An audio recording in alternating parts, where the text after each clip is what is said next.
Good morning, everybody. Welcome to this virtual conference. This is the first conference that the Langone Chair at CSIS is hosting. My name is John Hamry. I'm the president at CSIS, but I'm also the chairholder of the Langone Chair in American Leadership. The purpose of the Langone Chair is to highlight the foundations of American prosperity. And those foundations rest on two pillars. One is the free enterprise system, where we openly compete. And the second is on rule of law. So today is a session that I want to introduce to you. Probably one of the most important things in American society, and nobody knows about it. And we're going to spend the morning talking about this, the next 45 minutes or so. And it's understanding the importance of standardization in America for America's prosperity. Here's what we're going to talk about today, and I'm very fortunate to have Joe Bhatia with us. I'll introduce him just shortly. We want to just spend a little bit of time looking at standards and compliance monitoring, and the crucial role that Ansi, the American National Standards Institute, plays. And the role, we'll talk a little bit about how standards are playing in this current pandemic. So I think we've got probably too much to get into our 45 minutes, so I'll give you an advance teaser. We'll probably have another session down the road here. Could I get the next chart, please, Ali? Standards started off with George Washington. George Washington, in his first message to the Congress, said we have to have a uniform system of weights and measures if we're going to bring these 13 different colonies into a common economic entity. A pound of flour had to weigh the same in Virginia as it weighed in Rhode Island. So he set us on a path as a country to establish standards for America. And they touch everyone's lives, just fundamentally. Every one of you this morning have been affected by this standard setting. And it allows for prosperity and continuity of government. Matter of fact, this Zoom conference is made possible because of standards so that all of our different machines can work together. Let's go to the next chart. I want to introduce this remarkable guest. Joe Bhatia is the president of Ansi. And I'm going to let him explain Ansi. He previously was the chief operating officer for Underwriters Laboratories. This is a guy that's been in the business of consumer products and safety for his entire life. Ansi is a not-for-profit organization. It is the grand coordinator for all of America on standard setting, but it's a very complex system. So let's start directly and ask you, Joe. Tell us about Ansi. I think the most important thing would be that let's start by saying what does Ansi do? Well, let me say a couple of words. First of all, I'm delighted to be with you. Thank you, everyone, for joining us. I think it would be a good foundation for us to talk about Ansi second, but talk about standards and why they are important first. And I would like to start there, if you don't mind. Fine, that's great. I think it's a curious thing, and we talked about it briefly. Standards are at play in everyone's life, everywhere, all the time. In the work environment, in the home environment, when we go to the theater, watch movies, when we go out for dining, and when we have a glass of wine. In fact, one of the best things I was just discussing with John that Ansi has created is a standard for how to make a best martini in the world. And we have standards for everything. We have, of course, things that we do, how we drive, how we transport ourselves. So the standards are at work behind the scenes all the time, although most people don't know about it, or they don't think about it as much as they should, perhaps. So behind the scenes, standards make our everyday life work. Standards ensure that you can make a phone call anywhere in the world. People take it for granted, but that's what it requires, standards. Standards assure that the batteries for electrical products are going to be safe. You don't want fire burning in your home. For example, if you take a plane in London, that plane can be refueled in LA or in Washington or any other part of the world. So these are the types of things that standards facilitate, yet no one ever thinks about them. So they are a mysterious behind the scene activity. Standards are also, very importantly, a major building block for innovation, that they connect myriad interconnected technologies, including complex things like Internet of Things, artificial intelligence, blockchain, and simpler things like the ones I just described. So standardization is actually vital to US competitiveness and to the prosperity.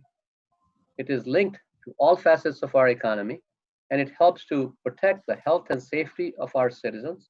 At the same time, drive new and emerging technologies. It facilitates their commercialization.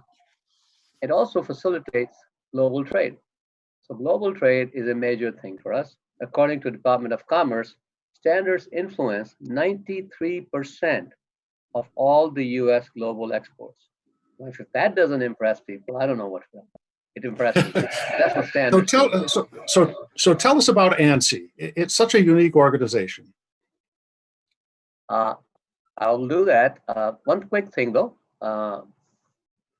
Standards and standardization, I'll use the words intermingled. So standards are a document creating activity, engaging all kinds of people. We develop standards for products, systems, and personnel. People also get credentialed. They also get qualified. They also get analyzed. I think the conformity assessment covers compliance to the standard. So assuring compliance to standard is perhaps more critical than writing a standard. If you write it and don't use it, it's worthless. So two sides of the same coin here. Together they bring the full currency. So they are really an umbrella activity. When we say standardization, we mean both of those activities. ANSI has a subsidiary called ANAB, and they play the important role of conducting assessment of all the requirements that we create through standards. So now let's talk about ANSI. Great. ANSI is a private not-for-profit organization. For people who understand this, we're a 501c3 organization. We coordinate the US voluntary standards and conformity system, and we do it with the goal of creating bigger impact than before on domestic markets and internationally, globally. Our mission is to really enhance the global competitiveness of the US industry, of our companies, and the quality of life for all of our citizens. We also speak as the US voice in international standardization.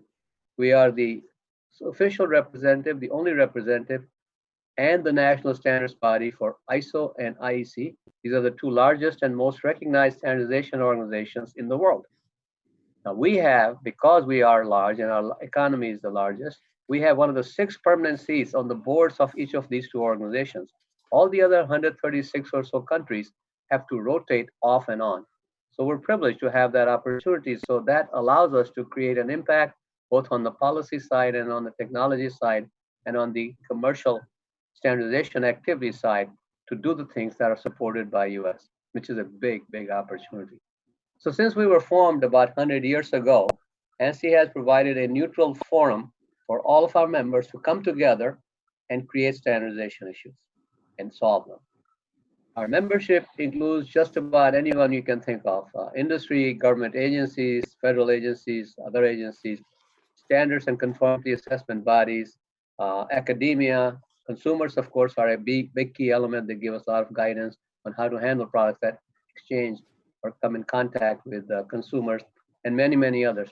So as you can imagine, these are pretty diverse interests, and oftentimes that's our biggest challenge, to create consensus out of the input of people who are coming with different points of view.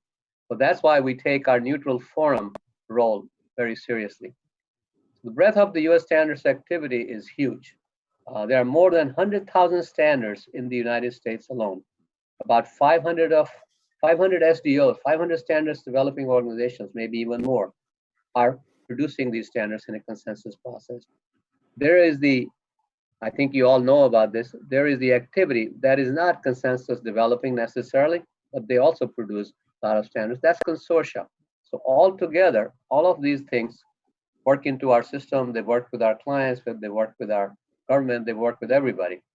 So the breadth of the standards activity, out of all these standards developing organizations, ANSI has accredited 246 that are qualified to issue the American national standards. Now, these American national standards, there are 13,000 of them, And they're the highly valued designation that you can find in any standards activity. Standards span nearly every industry sector. There are 33,000 standards that are approved as 13,000, sorry, are approved as American national standards.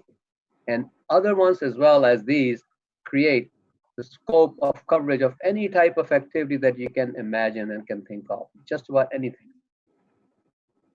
One of the greatest strengths, though, of our system, quite frankly, is what sets us apart from everybody else in the world is what we call public-private partnership, PPP. I love to say PPP. Many other countries have top-down systems. A singular governmental agency usually develops the criteria on what the standards would be, how they would be constructed, what would be their aim and objective. Of course, they have interaction with the other constituencies, but they have a dominant role. They also decide how will we prove that these are standards that we're complying to, and how do we do that compliance is part of the role from the top-down management of that institution. But here in the US, our system is bottoms up. Private sector led, government is totally engaged and supportive, and market is driving the ultimate decisions in many ways. So the US standardization system involves all parties. It makes dynamic, flexible, quickly responsive decisions, which takes us to the market. Market needs are adjusted as we go forward. It gives us the ability to lead the world year after year in delivering successful and globally relevant solutions in new and innovative technologies. When you think about all the things that go on that are new, look back at what happened within the last 10 years and think about where did that solution come from? Most of the time, it came from US. That's what happens. And in our area of activity, Ansi has two organizations which are part of Ansi. ANAB is the affiliation organization, which does the conformity assessment testing and certification of accreditation of those that do the assessments themselves. So we cover just about everything: products, quality management systems, forensics, laboratory testing. We look at things that come in different areas. A new wave lately has been what is going on in the cannabis area. We also do that testing for the labs in only areas which are approved and authorized by local and state and federal laws. We stay within that domain, but we provide security and safety in that space as well. Another entity that we have is our affiliate, WorkRed, which is also involved in another important activity that people don't think about. That is workforce development. How to credential people, which are critical to US economy and competitiveness, because they provide the workforce, the labor that every company needs, every organization needs. And continual new technologies and changing services in the economy that we have. Service economy is 85% in US. So we have to do different things. So what happens? The workers have to develop different types of skills very rapidly. So they have to upskill their talents and capabilities, and then they have to develop new skills and new capabilities to comply the services that industry and our country needs. So how does this get done? How does the workplace adjust that? How do the academia and teaching and institutional activities that are involved in that, how do we do that? And these are some of the big picture things that WorkRed is thinking about. And answer and finding solutions is our challenge. And we work with foundations, we work with government agencies, we work with industry partners, we work with industry associations. So that's what Ansi is all about. Long answer. Joe, let me ask you, it's been very helpful to hear this. Take us into this world, but we need some examples, probably. I mean, to help us understand. Right now, everybody's thinking about health. So talk to us about either medical devices or about communications technology. Give us some tangible examples of things that you do. Great examples in both. We have cutting edge technologies. We have changes going on. We have serious health and safety risks involved. We have innovation involved. So good subjects to think about. Even though they are similar in the cutting edge part, the supporting innovation part, but the standards landscapes are quite different. Medical devices are equipment, and medical devices as well, is totally regulated in many cases, not just in US, but also globally. You can understand why. It involves the health and safety and well-being of humans. Now, standards that are used in this space are ISO and IC standards. These are international standards that I talked about, or American national standards maintained by US DOs like AMI, like US like my former company, UL, ASTM, many other standards organizations that are involved, or measurement focus standards maintained by organizations like US Pharmacopoeia and institutions of that type. Now, manufacturers and their suppliers participate in this activity. Representatives from hospitals, from clinics, from different parts of engagement and buying organizations, and from FDA itself, which is responsible for ultimately approving some of these standards and the use of them. So they participate actively, especially for those types of activities which are regulated by either FDA or by other institutions. FDA maintains a list of these recognized standards that the manufacturers can use and deploy rather. FDA does that in many, many areas. So increasingly though, the software being incorporated into medical devices and equipment is creating new challenges for not only the regulators, but also for the standards developers. Particular attention in this area is being paid to three things: artificial intelligence in medical software, software itself being used as a medical device, that is called SAMD. A lot of people haven't heard about it, but they will.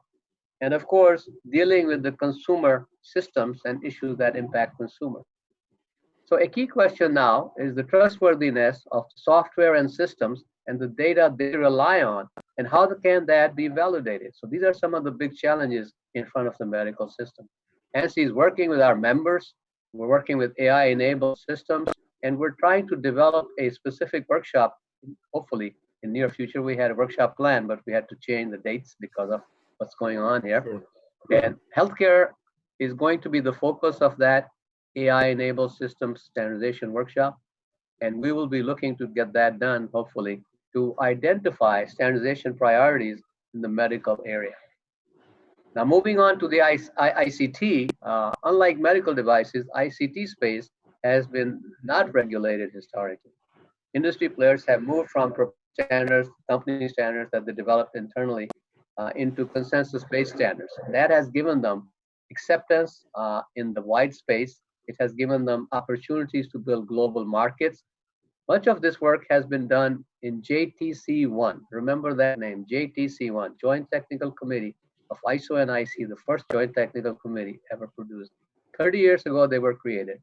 So JTC1, in my view, is one of the greatest examples of the US leadership in the international arena in this space. It's the largest committee developing ICT standards using globally accepted practices and counting and engaging consensus-based procedures and people from all over the country and all over the world. More than 4,500 experts from 32 countries actively are involved in producing about 3,500 standards in that space alone, just by one committee. This is quite a big achievement. The largest committee is that committee for standards work in ICT arena. And this is quite frankly also another achievement that we've held the leadership of that committee for 30 years consecutively. Usually these things are rotated, but because Ansi is also the secretariat, and because I think there is a support and willingness to create solutions in the manner and the speed that is needed with fast-changing technologies, this sector has become very important. So JTC1 is doing a great job. The chairman of the board is a guy named Phil Windblom from Intel, is a good friend. Members of Ansi do a lot of work with us internationally and domestically. We're proud to be part of that success. Quite frankly, there's another segment in the ICT arena which I should talk about, and that is consortia. Consortia play an active role as well. When it comes to consortia, in the 80s, they started emerging in large numbers. Their membership was primarily drawn from the industry. Industry consortia have helped, though, in many ways. They have aligned technology-based positions. They have addressed interoperability challenges, which are many, as you know, and they have coordinated the R&D efforts in the early stages of technology development lifecycle. But since consortia standards are produced primarily by the engagement of companies themselves, they're not as readily accepted in foreign countries and even in foreign and domestic environments in some cases. That still goes on in some cases, but they are a key contributor that, of course, helps us succeed in this space. So could I just ask you, what's the relationship that you have with the government then? I mean, you're a private sector entity, you take the lead for the private sector, coordinating things. But, you said bottom up, but how do you work with the government? Oh, we love working with the government. We do a great job of it, and they work well with us. As one of the biggest users, the US government is an active participant in standard setting and compliance activities. Decisions about which standards are going to be made are left to the specific departments of federal government, and they make those decisions, and that's fine.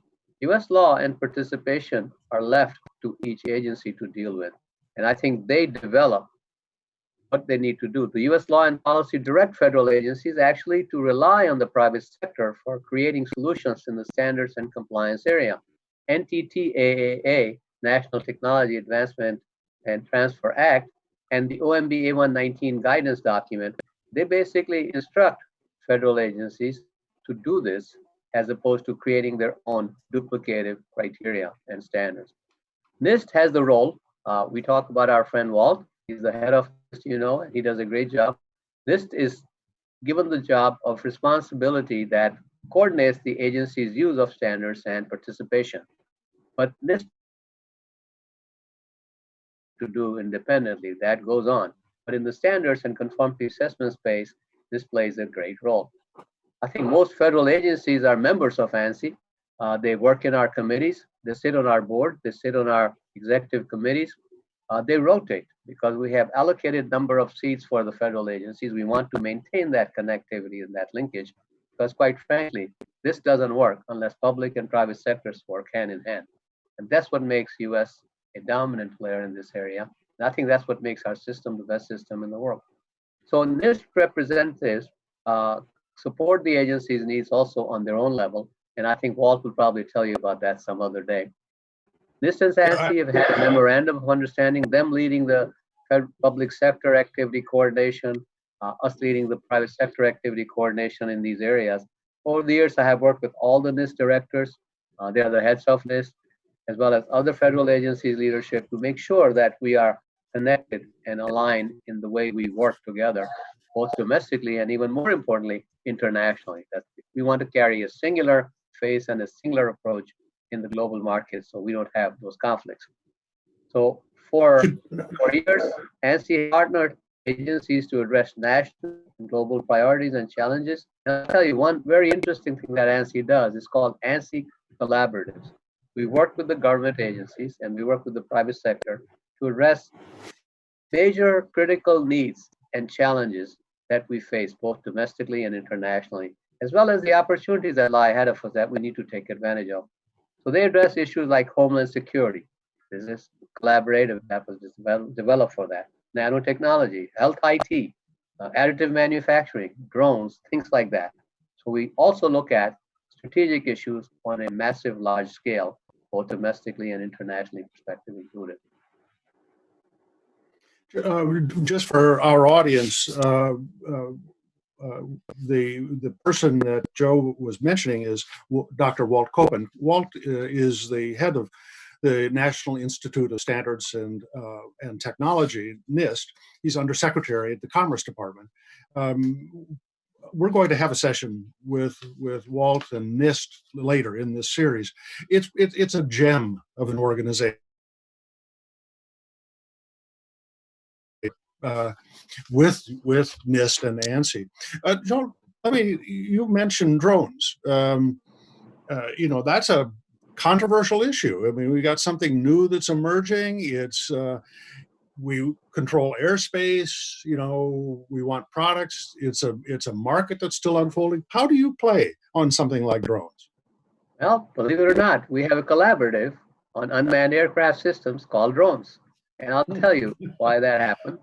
That happened because FAA were grappling with the need to do certain things, and they felt that they could do it better if they worked with ANSI and established a collaborative which engages all types of people. We bring them all together. We are a neutral party.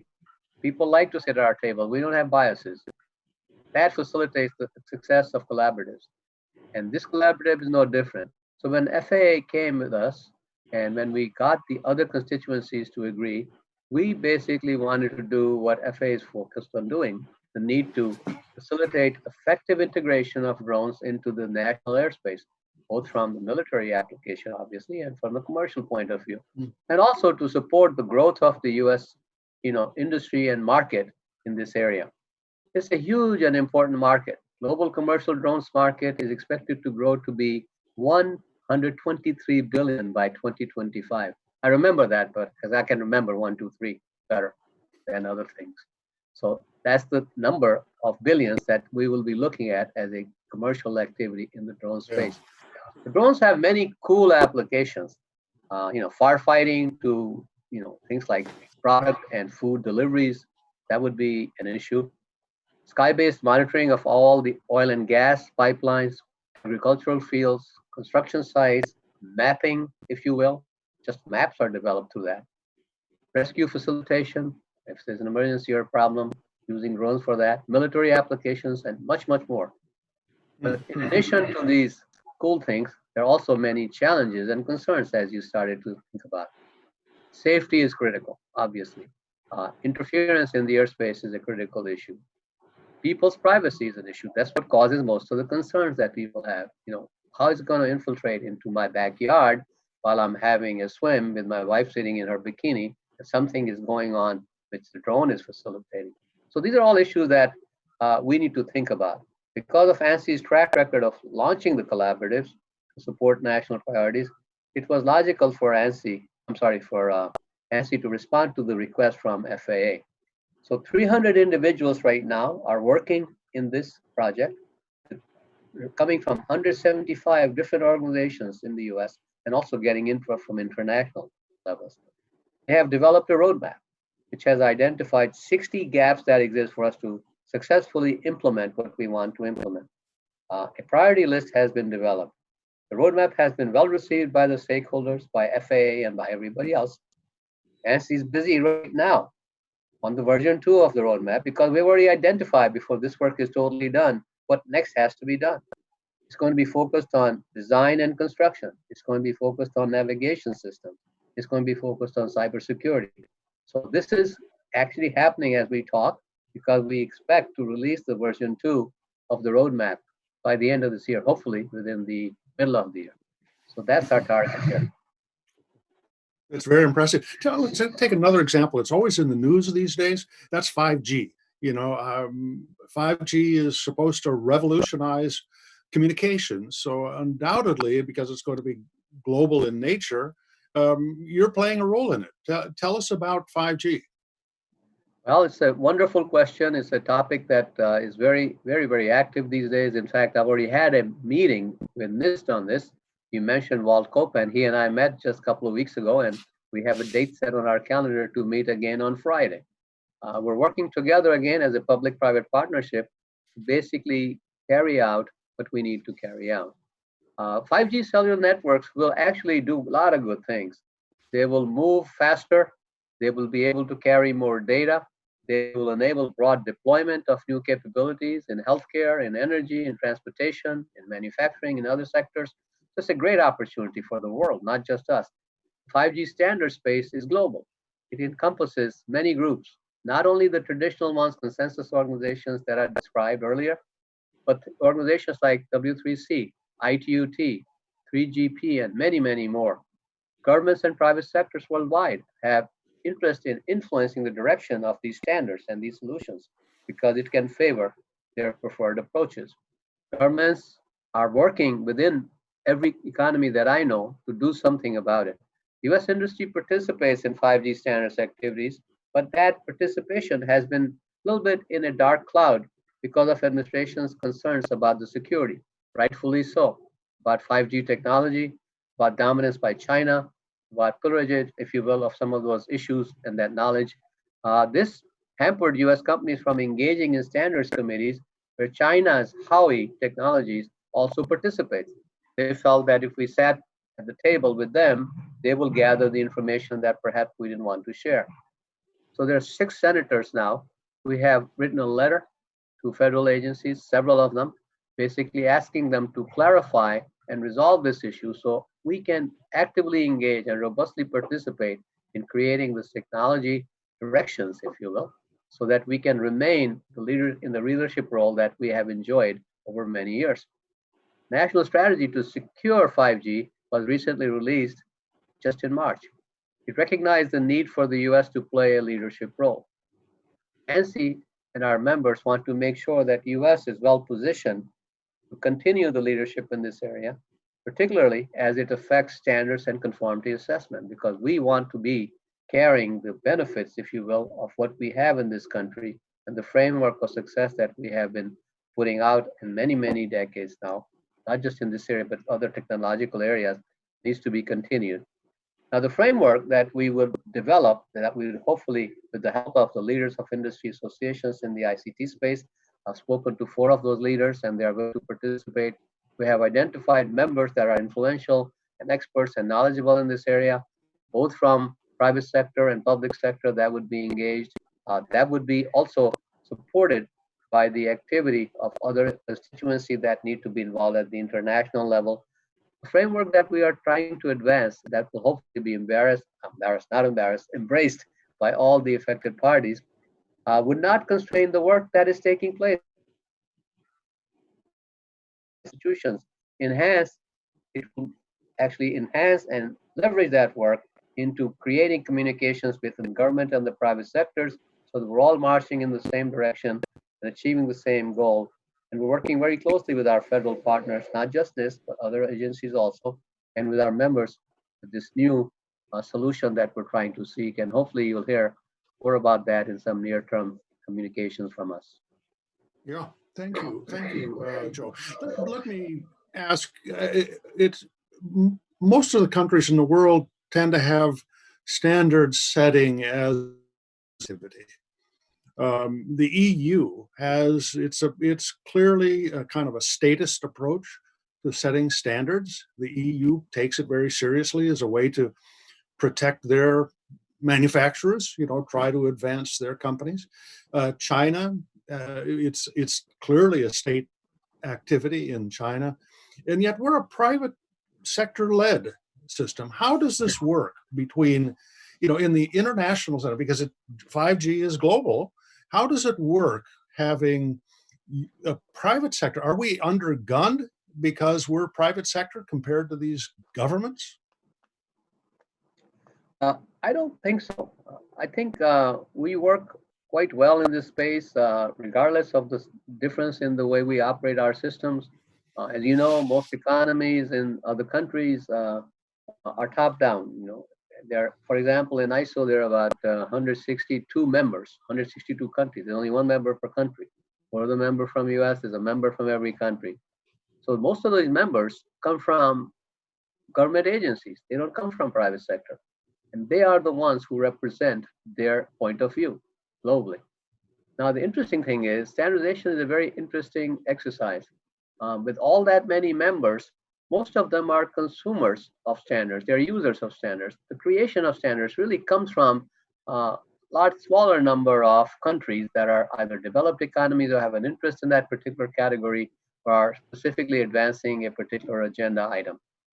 So the concentration remains in developed economies, and US is a basically agency that has control over standards, and even Ansi does not decide which standards will be used in the system.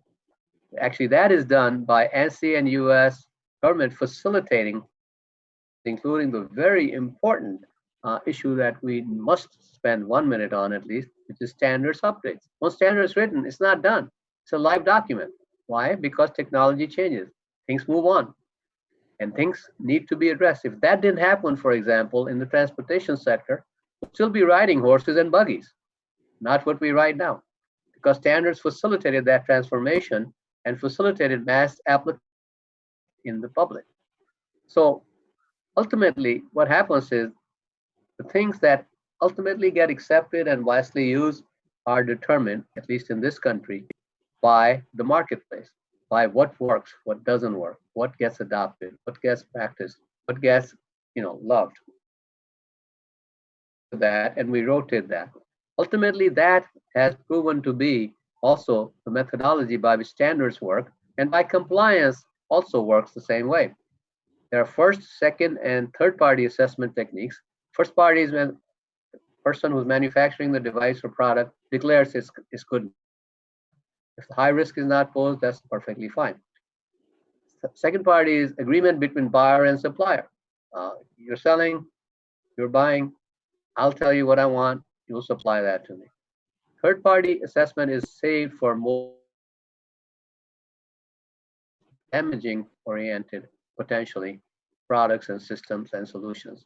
So that's the conformity difference that exists. Ultimately, the markets figure out what needs to be applied where, and governments do that. In this country, that's how it happens. In other countries, it's mandated to be used, how they would be complied with, and how they would be implemented. So that's the big difference between us, top down and bottom up approach. Now, what about China and Europe? Yeah. Two very powerful systems, one developed, the other one developing fast. Consensus and stakeholder engagement are becoming common also in China. They already exist to a large degree in Europe, just like they exist here, consensus and shareholder engagement. How they do it and who directs that is a different issue. However, the application of standards is different. As I described, as top-down systems, EU and Chinese governments play a much bigger role of controlling the sector domain. It's a partnership, we work together, and the private sector and the commercial enterprises and industry itself and the user community and consumers also help decide what is done and how it's done. So that's a big difference between what happens in China and to some lesser degree, perhaps in Europe. So on a national treatment level, which is a provision of a concept that was looked at by World Trade Organization, WTO, it basically says you treat people who are exporting into your market the same way as you treat your people who are doing the same thing in your market, and we'll do the same. So that's the national treatments concept that worked for many, many years in the conformity assessment and standards community. But that doesn't exist to the same degree in three economies that we're talking about. US does it. I'm not UK. EU does it in maybe middle of the road stage. There are some restrictions, but we have restrictions also, to be fair. And of course, China is beginning to learn how to deal with that. So what conformity assessment procedures are sponsored by each system also differ. This can cause challenges for the US community, for the industry here. They need to get different products perhaps produced because standards are different, codes are different, compliance techniques are different. And this may also restrict access to those markets by the US manufacturers because of all these changes. So these are the big impacts. This is such a big topic, Joe. We're going to let our listeners know now. We're going to organize a separate session to talk about standards in China. I mean, as you know, there's an awful lot of criticism that's growing these days about China. I don't think people understand this very important dimension. So I'd ask you to make a promise that you'll come back and we'll talk about China. You will have me. I'll be happy to come back. Thank you, Joe. Let me shift quickly because everybody's talking about COVID-19. We are totally preoccupied with this pandemic. Tell me, and there are things like N95 masks. You hear these terms. Obviously, you must be playing an important role now.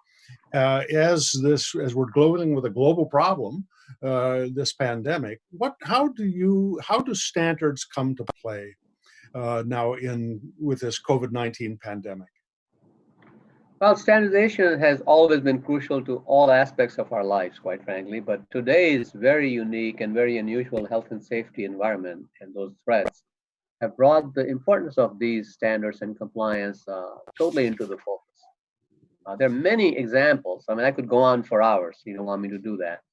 How standards and conformance are playing a central role. Clinical pathologists, medical technicians are at the forefront of COVID-19. They must earn accredited credentials attesting to their competence in accordance with Ansi and other standards, and accreditation procedures are applied to them as well for competence that they must exhibit. Things like I mentioned, work credit does.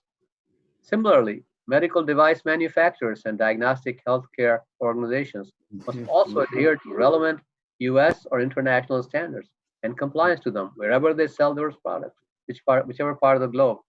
To support the response efforts, Ansi has launched a very important thing. It's a portal providing free and read-only access to critical standards covering the things that are engaged in this balance of, if you will, the attack and the challenges in our defense, if you will, that we're trying to create.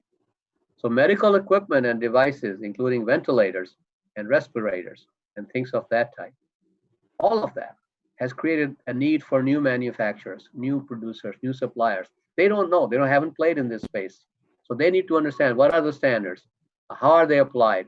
We help them, we guide them, we give them documents to be using them for free. Medical equipment,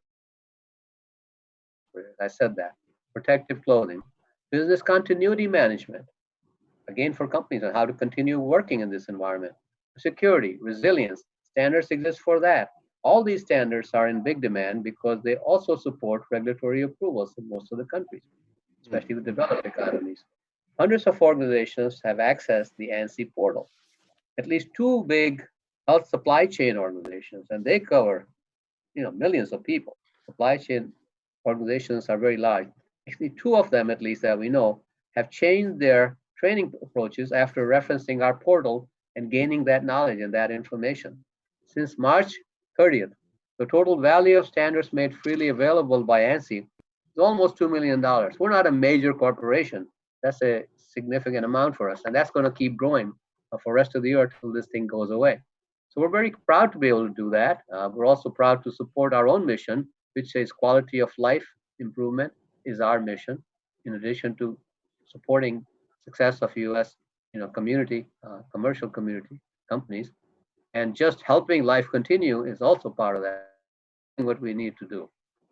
A number of ANSI accredited standards developers have also provided access to these standards free of charge, read-only access in many cases, but it works. We're also serving as a central coordinator for all that activity.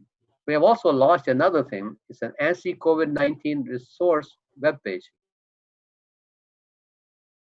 The organization community is doing, and its many efforts to support public health, to support safety, and the infrastructure during the pandemic. There's a real push now from some quarters saying we should be pulling production of medical equipment and supplies back to the United States. That there's a fear that we're going to lose access, etc. What are your thoughts here? News media, some suggest that manufacturing should be relocated back to U.S., at least in these areas. But I don't think so. Personally, I think we should not dictate where products are made in this global economy that we live in. It's important that these products meet, this is the bigger thing. It's more important that these products meet the standards and testing requirements that are necessary for safe use of these products, no matter where they are coming from. In this global economy, industry should be able to produce products wherever it's most efficient and economical.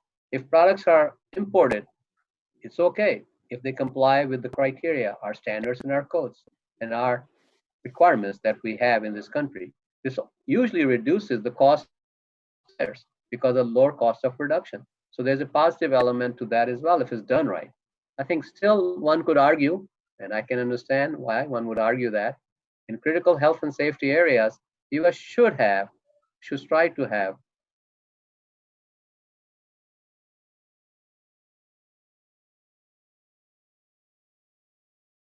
their products in health and safety areas. So that's, I think, what we need to think about, and I think that's where the dialogue is going on. Yeah, I've got one last question. We're at the hour here, but let me ask: it's such an important thing that you're doing in the standard setting. How well does the Congress understand this? Yeah, they do understand, but not in detail and not enough, quite frankly. And Ansi has been working on it with our constituents. We go in partnership with companies, with other organizations, sometimes alone. I go there. Mary Saunders, our VP of Government Affairs, is there often. other people join us from our organization outside. I think we talk to them about the value of standards and conformity assessment to them in their work and in their legislative activities and to the country. Congress has passed laws requiring specific government agencies from time to time to rely on private sector solutions, and this has been done in legislation in specific instances. And also, it has asked them to participate in the development activity. FDA, for example, in medical devices area, CPSC, Consumer Product Safety, under the Consumer Product Safety Improvement Act, in the area of toy safety was a big major issue, if you recall, many years ago. I even testified on that to the Congress. They worked with Ansi and industry to develop solutions to safety of the toys program, which was done strictly from the voluntary consensus standards and compliance approaches. So Congress is receptive to information about the role of standardization in supporting US competitiveness also, particularly in areas where they have messages that they're focusing on because of the need or because of the situation. Ansi has hosted several Hill events on critical roles that standards and conformance play in resilient infrastructure, for example. Legislation has passed recognizing the need for states and localities also to update building codes and standards to keep up with the technological changes and improvements. Congressional committees are also grappling right now on the need for legislation in several emerging technologies areas. I talked about this. Driverless vehicles, we didn't talk about that. Unmanned aircraft systems, drones, we did talk about that. Artificial intelligence, 5G, certainly. So it's not going to surprise if certain things develop on the Hill that would impact those activities. They understand that standards are necessary for safe and reliable deployment. Ansi and our members meet with and are called on many times as resources of good fact-based information, neutral positions, no biases, and with specific recommendations. We do that and they use it. I myself and our VP of government are focused on making sure that what we present is the message of the community, not a message just from Ansi. And I think doing these type of things will keep them and us working together nicely. Joe, this has been a terrific session. We're at the kind of the magic hour. We actually, most of these conferences, they should last only 50 minutes. So I'm going to wrap it up now, but I do want to ask you to come back because there are some controversial issues that we want to discuss. Too many times people dive into controversial topics without having a foundation of knowledge. I think the purpose of this first session has been to create that foundation of knowledge so that we can then start talking about some more controversial things, such as the evolving relationship with China. China is becoming a very large, very powerful global player. They have a market of 1.3 billion consumers, so they can start determining directions going forward. This is a controversial issue, and that's going to be our next session. So let me wrap things up now just to say, Joe Bhatia, you are a hero for all of us. Nobody knows what you're doing, and yet we're all dependent on it. And so we're really grateful that you've taken this time, you and the people at Ansi. You're doing very important work for us. Thank you for being with us today. Thank you for inviting me. I look forward to other opportunities. We'll do it again soon.